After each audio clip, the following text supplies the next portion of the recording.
Oke, kali ini kita akan menjelaskan tentang apa sih e-business dan juga e-commerce. Sebelumnya saya dan Ramadan Waluyo dengan NBI di bawah ini, dan Saya Muhammad Alfan, NBI di bawah. Saya Melisa Tiani dengan NBI di bawah. oke, dari teman-teman sendiri kan udah tahu ya bedanya e-business dan juga e-commerce. Kalau ada yang belum tahu, kita akan menjelaskan nih. Jadi perbedaan dari e-business dan juga e-commerce. Jadi e-business itu dapat didefinisikan sebagai penggunaan internet untuk jaringan dan memberdayakan proses bisnis elektronik, perdagangan, komunikasi, organisasi, dan kolaborasi dalam sebuah perusahaan dengan pelanggan atau pemasok dan lain-lainnya.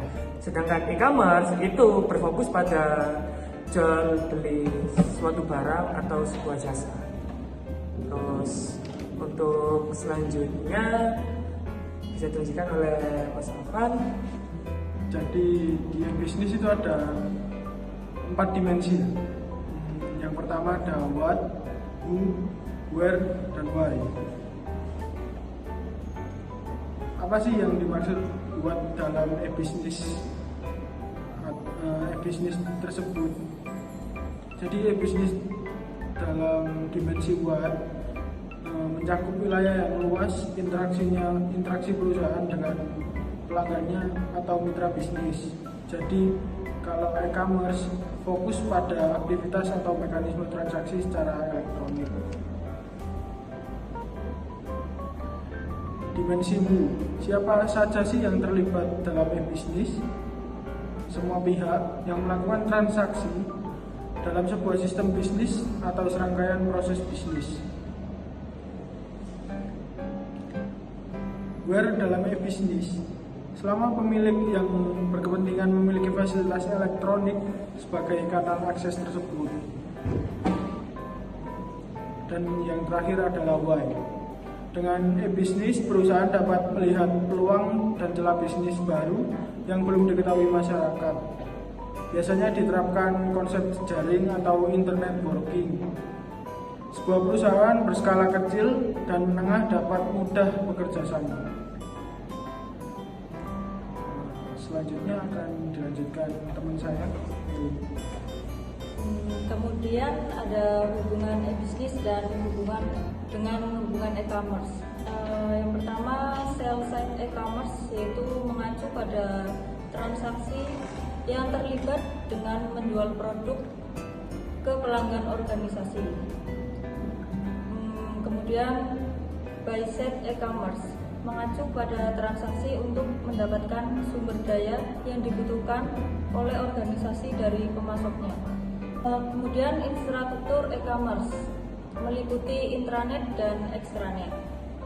Intranet sendiri itu merupakan jaringan pribadi dalam perusahaan menggunakan standar internet untuk memungkinkan karyawan mengakses dan membagikan informasi menggunakan teknologi web.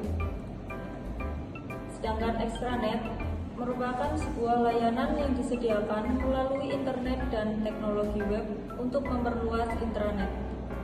Manfaat e-commerce bagi perusahaan yang pertama yaitu di mana saja, bagi Konsumen di mana aja, kapan aja.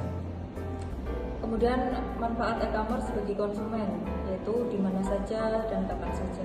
Banyak pilihan produk dan jasa, harga lebih murah, kecepatan pengiriman, ketersediaan informasi, kesempatan berpartisipasi wahana komunitas elektronik, personalisasi sesuai selera, tidak dikenai pajak penjualan.